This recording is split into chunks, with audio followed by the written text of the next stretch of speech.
Well, good afternoon, good evening, good night, and good morning. How is everyone today?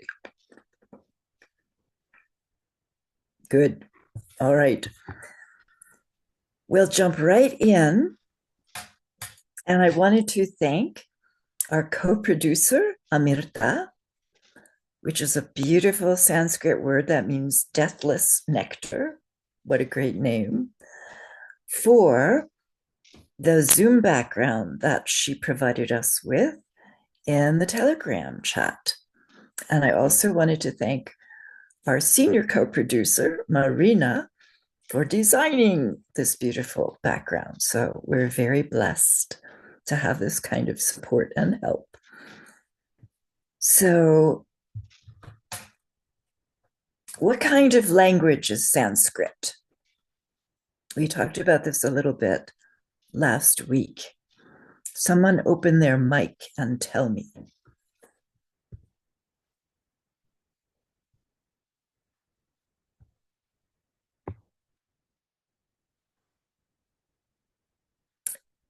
Hint, it has to do with how it sounds.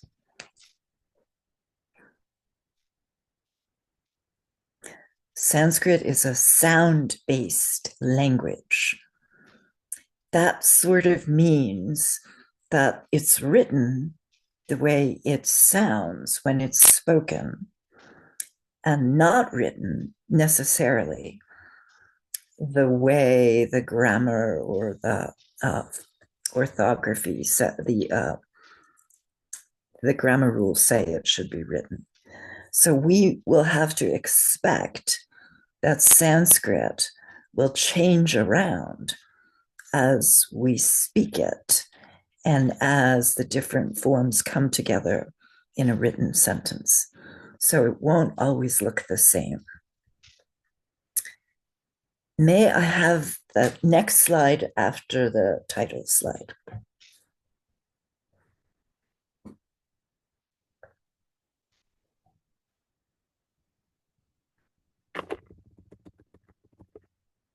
Okay. What is this letter? Come on, someone open their mic and tell me.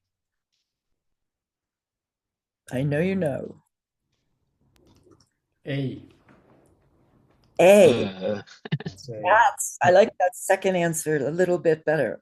What was that second one? 啊 Uh, Uh, Uh, uh, 呃 very good. You guys remember well. Yes, we might call it when we're teaching in English an A, but it's not an A. It's a beautiful. And who remembers how many vowels there are in Sanskrit? 16? 16, yes. And next slide, please.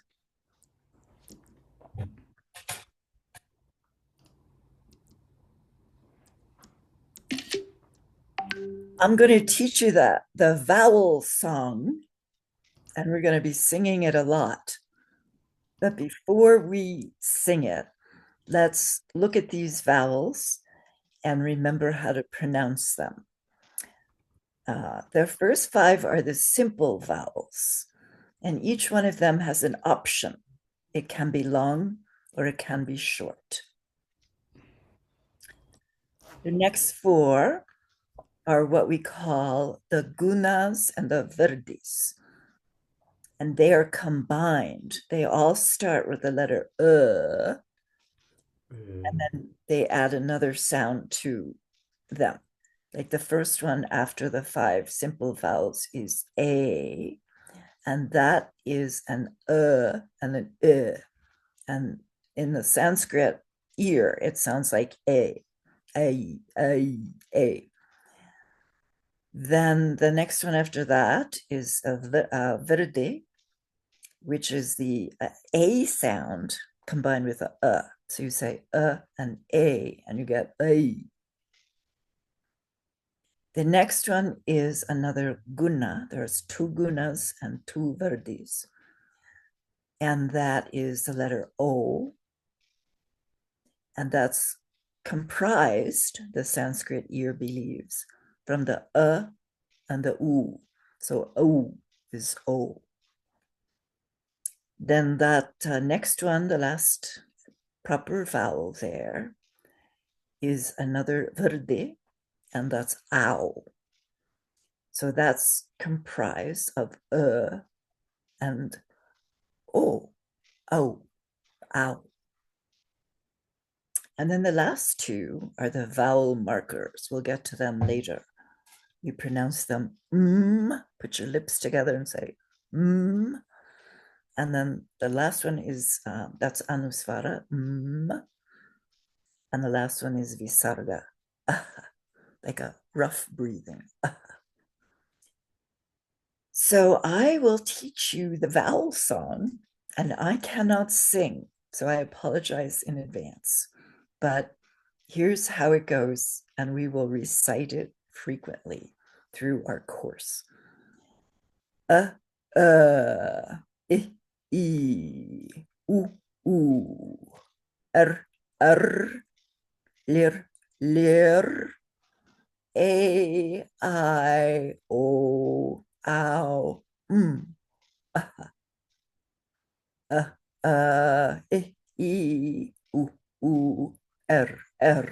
lir, lir, I, o, ow, All right, open your mics, every single one, and we're going to sing it. Sing with me. Be brave. Come on. E,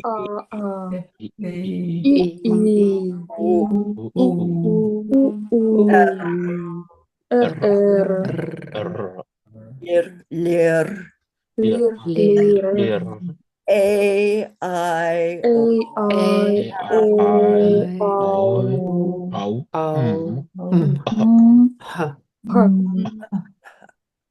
Okay, good. Couple more times. E,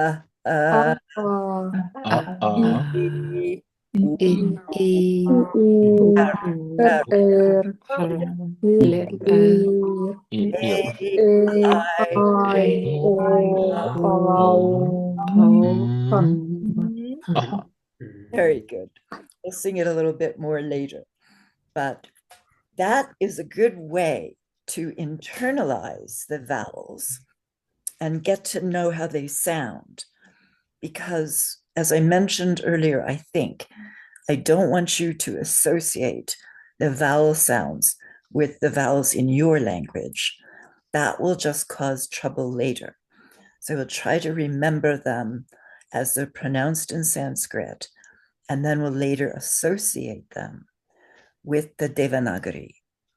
Okay. Next slide, please. Here's something you should be familiar with already.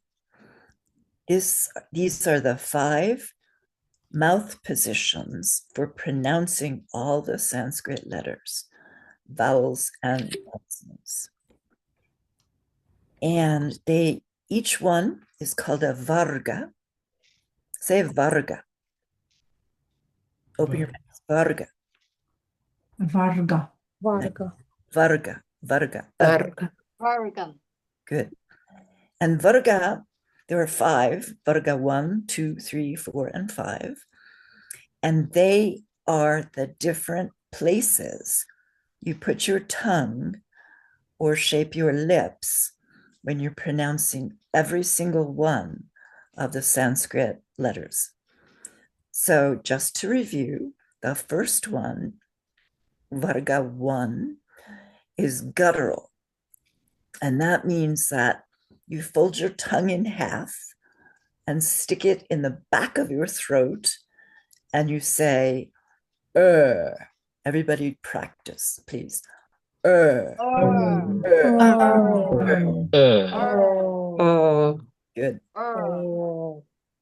Okay, the second varga is the palatal position. And with that, you make your tongue flat and then stick it in the back of your throat with the top of it up against that bump in the middle of back of the roof of your mouth. So say eh, eh, eh. Good. Eh. Very good. Now you see how that sounds different from just saying eh or I or something more English or Russian. It really has a different sound. Eh. Say again, with the tongue flat up against the back of your roof of your mouth. Very good. Excellent. And the third varga is the cerebral position. Some people call this retroflex, but I like to call it cerebral because it reminds me that the tip of your tongue goes straight up into your brain. So put the tip of your tongue right in the middle of the roof of your mouth and say, er, er, er. Good. Cerebral. The fourth varga is dental. And this one reminds me the most certainly of English sounds, but also many modern European sounds.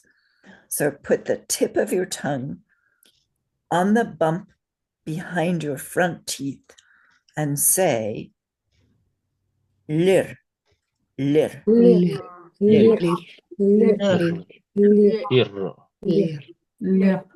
Very good. Yeah. And finally, the fifth varga is the labial position. And labial means lips. And what you do with the labial position is you use your lips. Now, the vowel associated with it is oo. And it might seem strange at first to think of oo as labial, but you cannot say it properly unless you move your lips around and make them into a circle and say ooh. So everybody say ooh. And you hear how that's different from, let's say, in English, ooh, like cut or something. You don't say coot, you say cut. But in Sanskrit, you would say ooh. Okay, great. Let's see. The next slide, please. Now, the name of this class is the long and the short of it. And we're going to learn a very important Sanskrit concept, which is the length of the vowels. You already know that we have some vowels that are long and some vowels that are short. Now, if you know anything, if you're a musician or you know anything about music, which I do not, you know that a whole note apparently is 4 beats. A half note is 2 beats. And a quarter note is 1 beat. All the Sanskrit vowels are either 2 beats or 1 beat. Next slide, please. Oh, it's the same one. On my version, it has a red circle drawn around the quarter note and the half note, but we don't know. No, it just didn't come through. Sometimes when I draw on the PowerPoints, it doesn't transfer when I send the PowerPoint to the producer. So that's fine. We'll get to this in a moment. Let's go to the next slide now. Okay, is there another graphic attached to that? There should be some jagged lines. No? No. Okay, so I will talk you through it. What I did is I drew on the PowerPoint, which did not come through, some jagged lines about accents. most Western languages, we have accents where we go up and down. For instance, this sentence in English, you might pronounce, when I was over at your house, right? You accent different syllables by going up and down with your voice. Let's see if the next slide came through. I think it's just writing. Yeah. Sanskrit is not like this. We don't really have accents. It's more like singing. You use long and short notes. So short is 1 beat and long is 2 beats. Sometimes it sounds as if a long syllable with a long vowel is accented, but not really. In truth, it's just held for 2 beats. Let's try the next slide. Okay. So here you see our famous but there are 2 versions of it in the Devanagari. The first one on the left is the short and the one on the right is the long 2 beats. So I don't know if you can see it, it's my drum. It's a nice American Indian skin drum. So if we have a short syllable, we hold it for 1 beat. If we have a long syllable, 2 beats. So it's you don't go up and down, go long or short. Okay. We'll do this a lot more. Let's practice writing these 2 letters in Devanagari. I gave you the underneath the strokes and how you might use them. So find some paper and a pencil, or if you have those nice Sakura or Stadler brush markers, you can use those. It's more fun. And take 2 minutes and just write the short and the long as many times as you can in 2 minutes. We'll take 2 minutes.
Okay, did everybody have a chance to write these 2 letters a few times? Yes? What is the difference between them orthographically, the way they're written? What is the difference?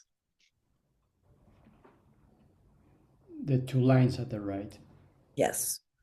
So the short has a single downstroke, and the long has two downstrokes.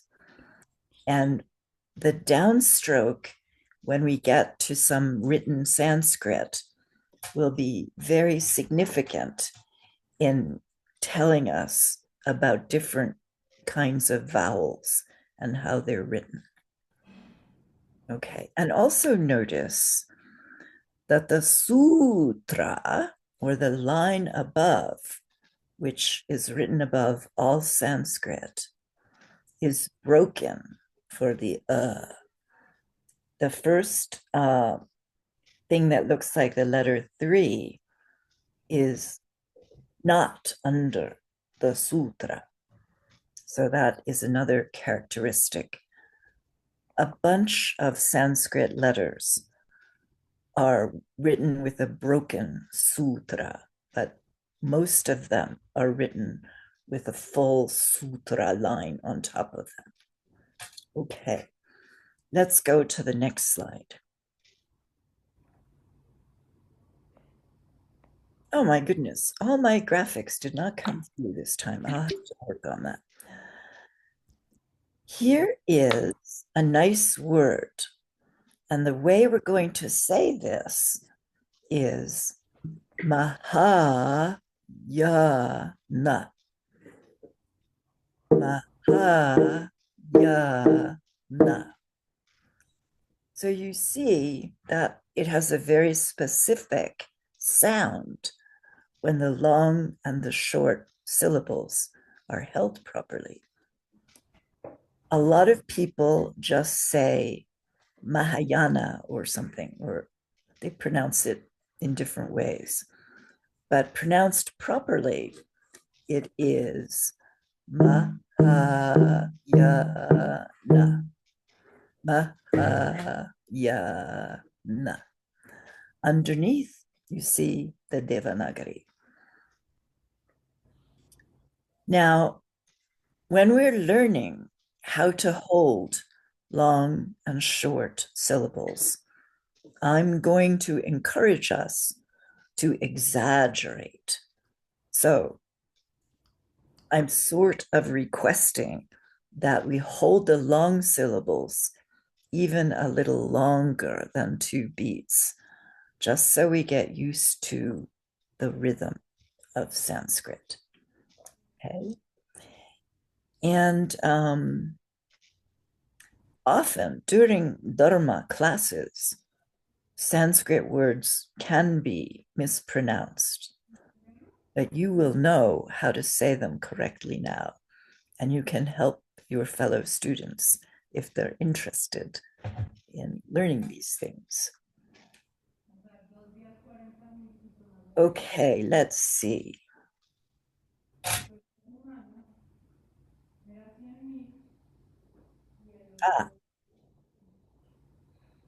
Two things to notice. In the top script, which is I asked, the transliteration system we use, do you notice anything different about the way it's written versus regular Roman English or European language type?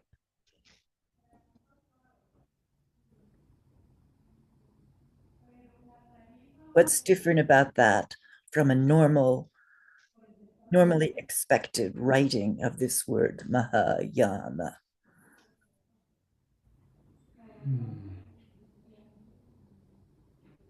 Yes, Marina says in the chat, 1 or 2 of the have a line over them, right?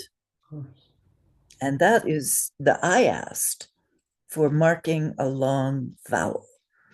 So if you see lines written over a vowel, that means it's a long vowel. And let's look at the bottom and the Devanagari.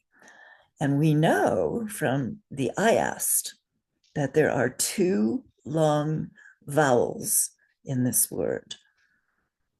And remembering what we said just 1 minute ago about the and the and how you write them, what markers do you think you're looking at in the Devanagari that show you the long vowels? The strokes. Right, the downstrokes. Strokes. Very good. So you now know that represents a long There will be other vowels with other markers, but that's for later. Okay, let's look at the next slide. Here's another, oh, nice word. Oh, by the way, what does Mahayana mean? Does anyone know? It's a kind of Buddhism.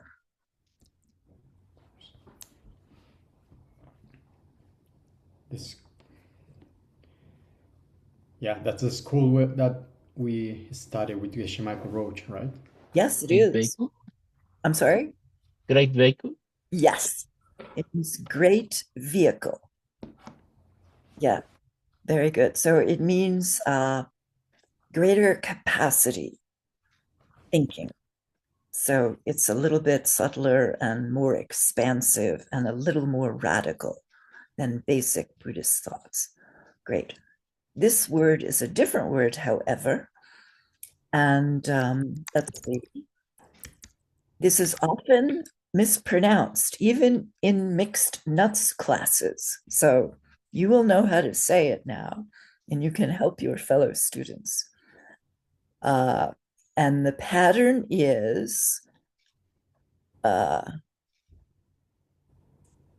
diacritical mark in its transliteration for long vowels, right, the macron. And there's another diacritical mark here, which is over the S. And there are two diacriticals there's three kinds of S in Sanskrit. But for today, all you need to know is when you see a mark over an S or under an S, just pronounce it sh. We'll refine that later because it's more precise than that. But for now, just when you see a mark near an S, say sh instead of sa. Okay, so this word is pronounced vipashyana, vipashyana, vipashyana. You'll hear it said very frequently as vipashyana. That's not correct. It's vipashyana. And three short syllables to start with. Vipashyana. And one long syllable to end with. So, who knows what this word means?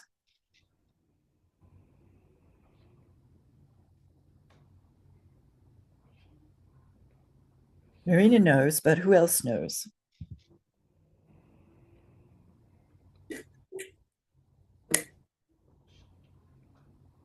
Suki says in Chinese, but I can't read that. So it's a word that means, as Marina suggests, insight. It doesn't exactly mean great insight. In a way, it does. It does mean deep insight. And this is the kind of insight you get on the 9 stages of meditation when you get to a better quality meditation and a higher level of meditation. Okay, let's try the next slide. See what we get. Yay, okay.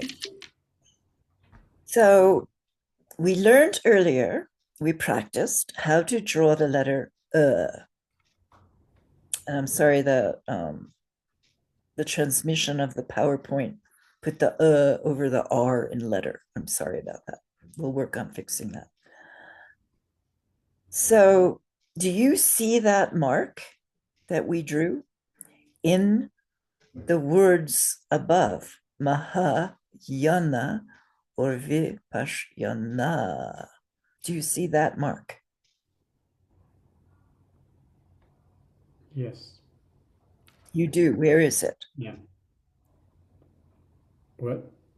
The above the S and the A. And Vipash.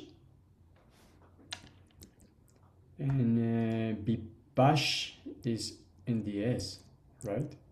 That mark in the middle is the sh, yeah. But that is not that letter that we drew. Ah, no, that's no, That the letter that we drew is the Vipassana. That is a great answer because two things. That letter drawn in that way is not in either of those words. But we do know from reciting those words that they contain the Mm. Ekaterina says the second and third A in the first word. Yeah. So two things.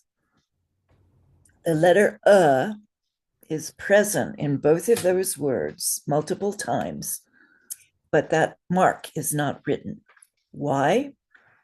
Because in Sanskrit, if no vowel is written in a word, it's defaulted to So every consonant will be associated with an unless it's marked otherwise. And two, the long uhs are marked with that single downstroke.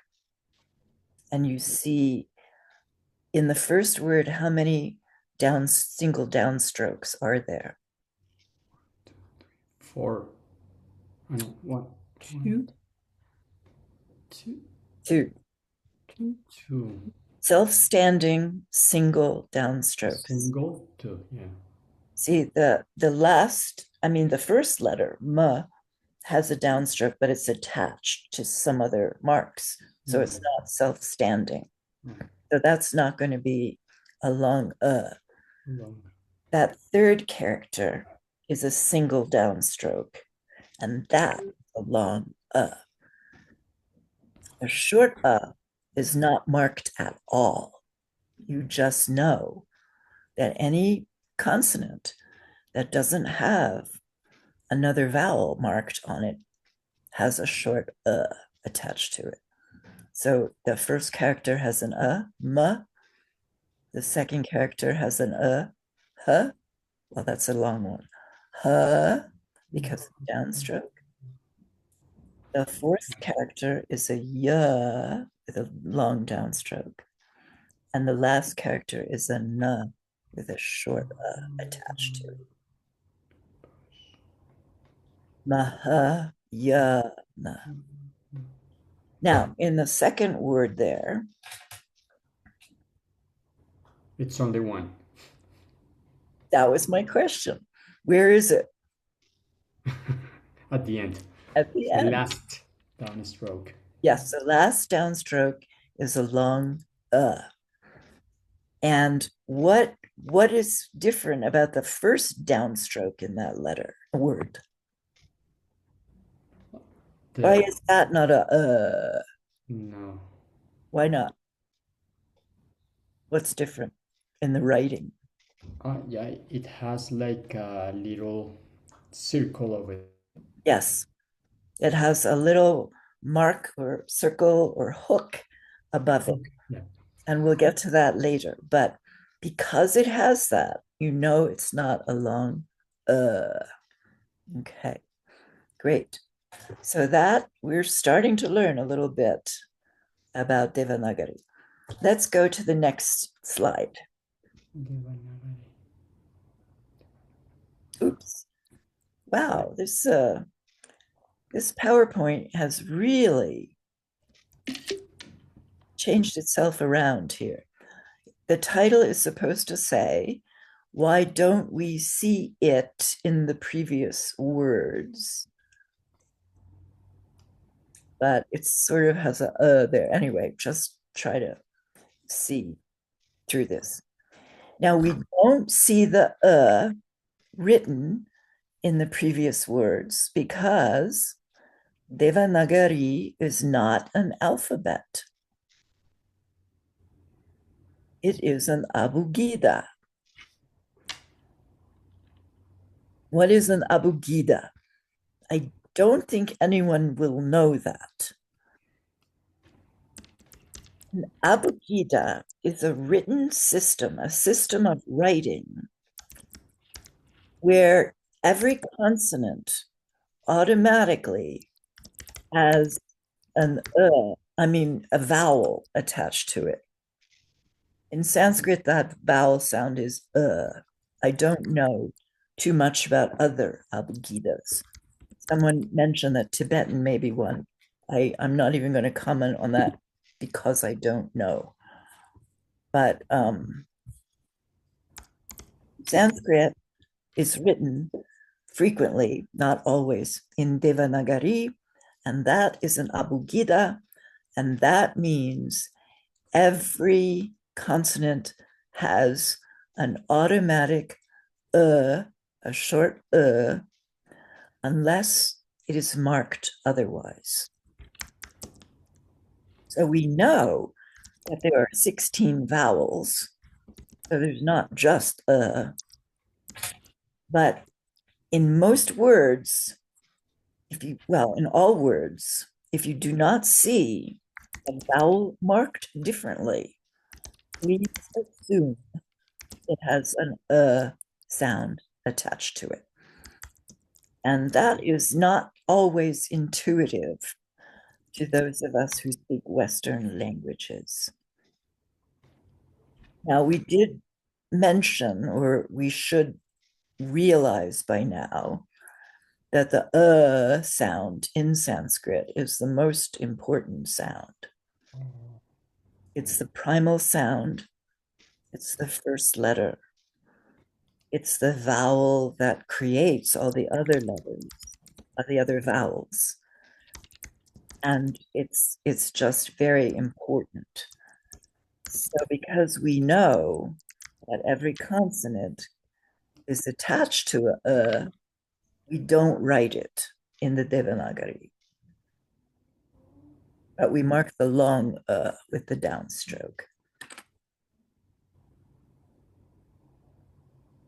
Okay, so we'll learn more about that later, but remember that the is the most important sound, and it is automatically attached to every consonant you see unless another vowel is explicitly marked.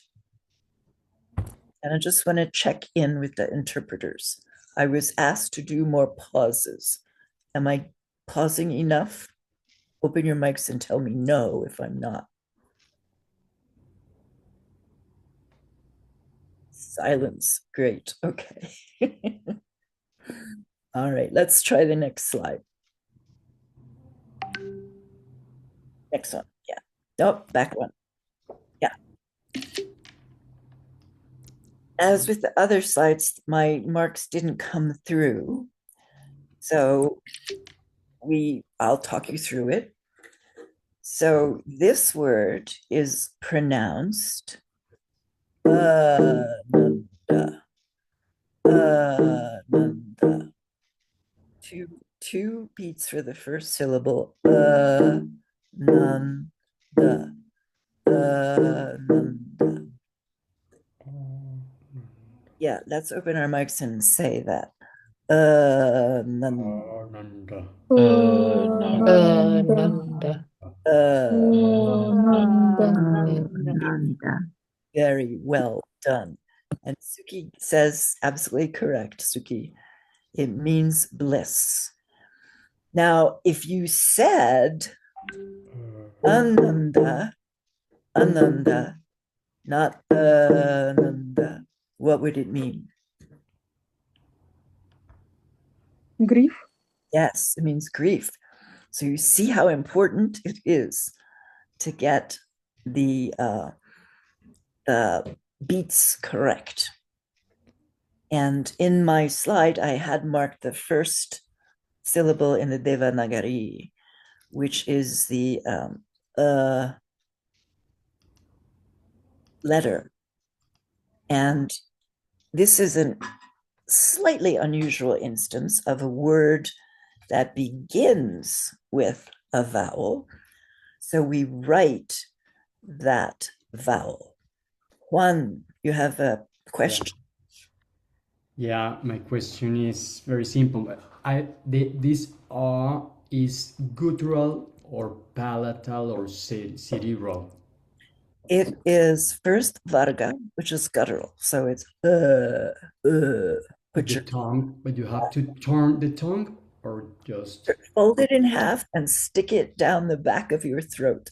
so all the time in Sanskrit you are doing that because if it's the most important sound, every time you are turning the tongue and then returning down, return it back. And you move your tongue around quite a lot in Sanskrit. Yes. And that is a proper pronunciation. Now, I don't deny that if we are reciting or reading Sanskrit aloud, we often are not as precise as we should and can be. But if we know how to properly say it, it will influence us even if we are more relaxed and reciting, more generally and less precisely. So, yes. Okay, thank you. Thank you. Yeah. Okay, so it's sort of unusual to see that letter written, but it will be the case if it's the beginning of a word. And often you only see it the beginning of a line because most Sanskrit has the words pushed together. So it would just be a regular unmarked But is that actually correct?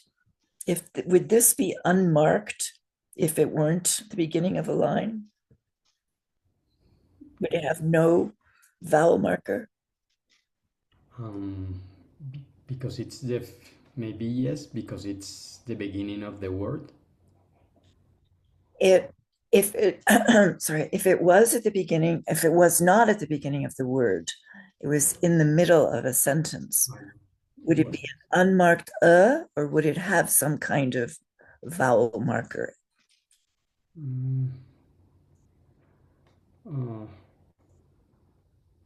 a vowel marker, I guess. Yeah, it would. Why? Because we know it's abugida, so it's the primal sound over there Yes, true. by But default. yes, but this would have a marker because it's long. It's long. Ah, exactly. Okay. The second, well, the first letter is the second character is the downstroke, and the third character is a na. Ah, It yeah. has no downstroke Exactly. because it's short. Yeah. So let me see something. Yeah. So it's before the N. Yeah. Yes. So it's after the N. All right, we'll learn more about consonants in the next few weeks. Okay, let's go to the next slide. All right, again, my markers are missing, so I circled the downstrokes, but we sort of already went over that. So without the markers, what? There are two downstrokes. Yeah. Yes, there are two standalone downstrokes, and Standalone. one means what? Long. Long, yes, Oh. great. Okay, next slide, please. Let's practice Sanskrit. Next one. Here we are. Nakinchidasti tadvastu yad abhyasasya dushkaram. Tasman mrdu yat abhyasat sodhavyapi mahavyatha. That is verse 6:14, chapter 6, verse 14. From God to the Bodhisattva's Way of Life, written by Master Shantideva. And he lived around 750 in the Common Era, AD. And the top two lines are I asked, Roman transliteration of Sanskrit. And the bottom two lines are Devanagari of the same. And we actually know quite a lot about the vowels in these two lines already. But let me just repeat that with the drum and see if I get the longs and the shorts right. Watch me carefully. Na kin chid asti tad vastu yad abya sasya dushkaram. I might have added an extra one there. Tasman mertu vyat abya sat sodhavya ma. Let me do that again. Sodhavyapi mahavyatha. Okay, so you see how we stretch out the way we pronounce it, and we don't really go up and down with accents, but we hold each long vowel for 2 beats. And we can spend some time here looking at long vowels. Now, maybe I'll sing the vowel song for you one more time. I, u, lir, lir. A, I, O, ow, Sing it with me as best you can without it being written down. Open your mics and let's sing.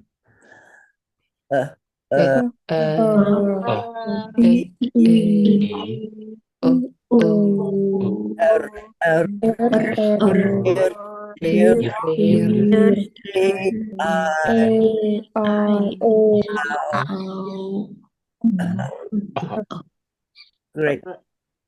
So we know that the first 5 vowels are simple vowels, and they each have a long or short option. What do we know about the next 4 vowels? A, I, O, ow. Does anyone remember? No, they are short. No, they are long. They are long. Oh, They're always long. Always long. Yeah, so A, I, O, ow are what the American idiom calls a gimme, which is a free gift. Always long. You don't have to think about it. With the first 5, you have to figure out, are they long or short? But the last 4, the middle 4 are always long. So in this first line, nakinchidasti tadvastu yadabhyasasya dushkaram. How many long vowels are there? 1. Yad. 1. Yad. Yeah. Mm-hmm. And in the second line, this is a trickier question. How many long vowels are there? 1, 2, 3, 4, 5, 6, 9. 7. Mark. No, I don't think so. I think it's a different number. 9. 8. 8. 8. 7. Interested in the answers that said 9. Well, that's the letter with the dot underneath. Is it not long? The R. Like, it looks like D. No, the dot underneath is not long. It's different. We'll get to it when we get to consonants. Also, the dot is not under a vowel, it's under a consonant. So only vowels are long or short. So that O is long. But the is a consonant, and that's neither, no, consonants are not long or short. They're just a consonant sound that goes with a vowel that is long or short. Okay, so there are 8 long vowels in the second line. All right. So let's spend a minute just pronouncing the first half of the first line. Nakinchid, I'm sorry. Nakinchidasti tad vastu. So open your mics and say with me. We'll say the first part of that. Nakinchidasti. Nakinchidasti. Tad vastu. Nakinchidasti. Tadvastu. Yad abhyasasya. Yad abhyasasya. Good long vowel. Dushkaram. Nakinchidasti tadvastu.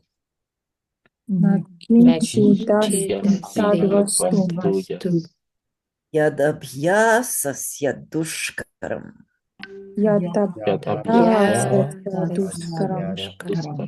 Dushkaram. See, that S has a mark. One of them, Vipassana, had a mark on top. This S has a mark underneath.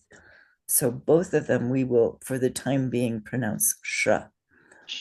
Dushkaram. Nakinchidasti tadvastu.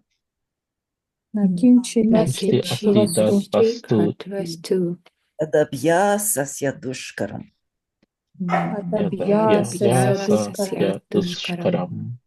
Great, that's very good. Your first Sanskrit. So let's try the other one. We'll go slowly. Tasman murdu.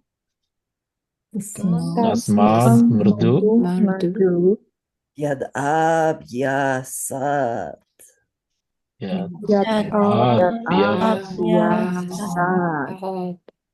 Tasman murdu.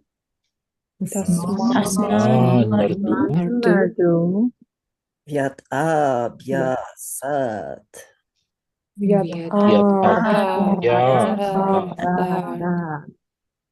Sodhavyape.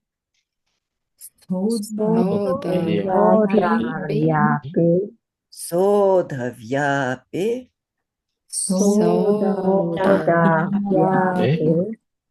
Mahavyata.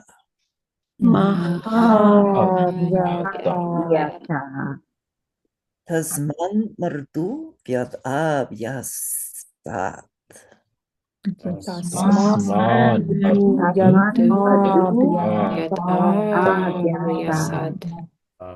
Sodhavyape.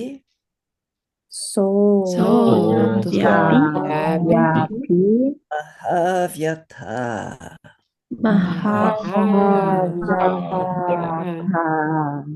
Sodhavyape mahavyata.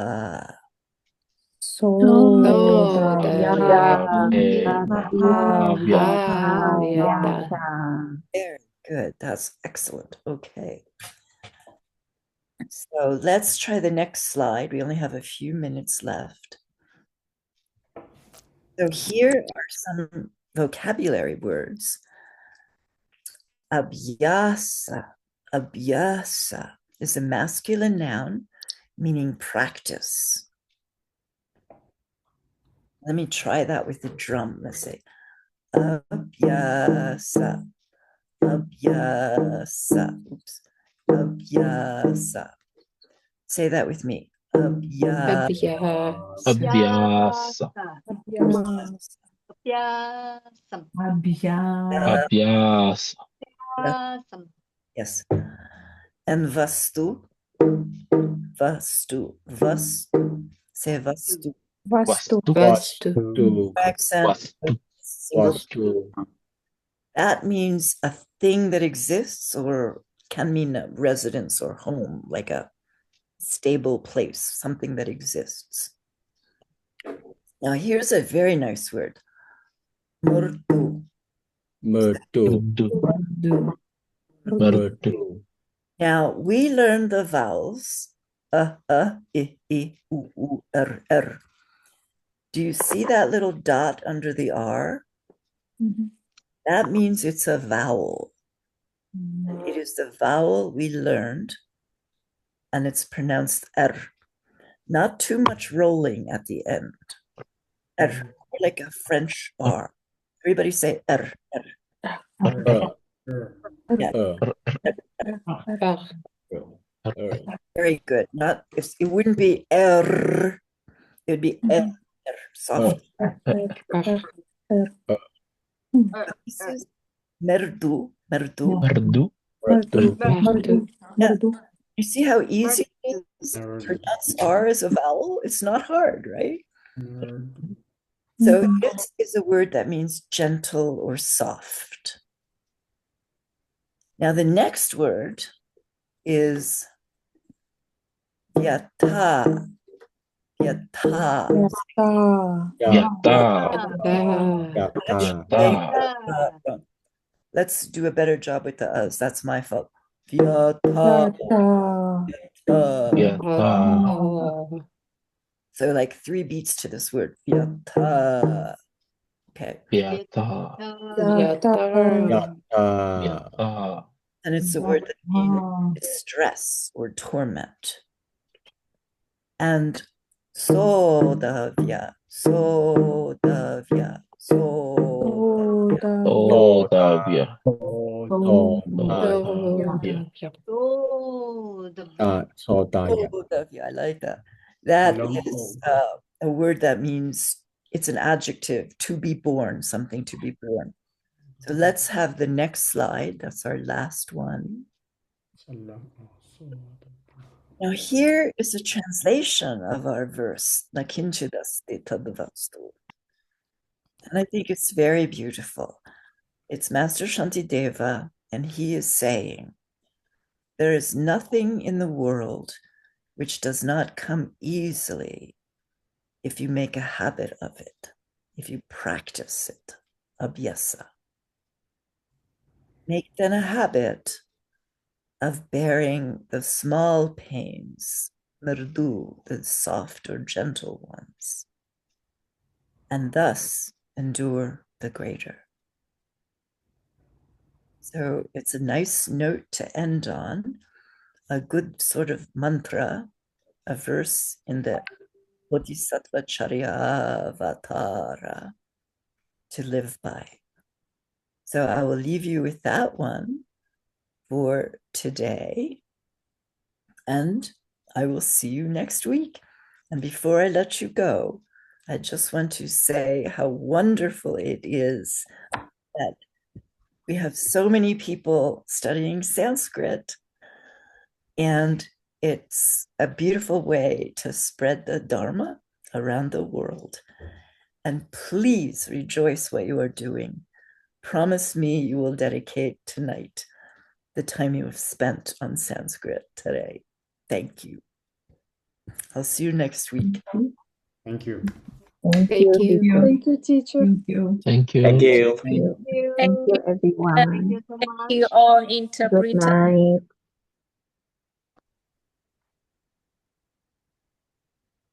Thank you, Marina.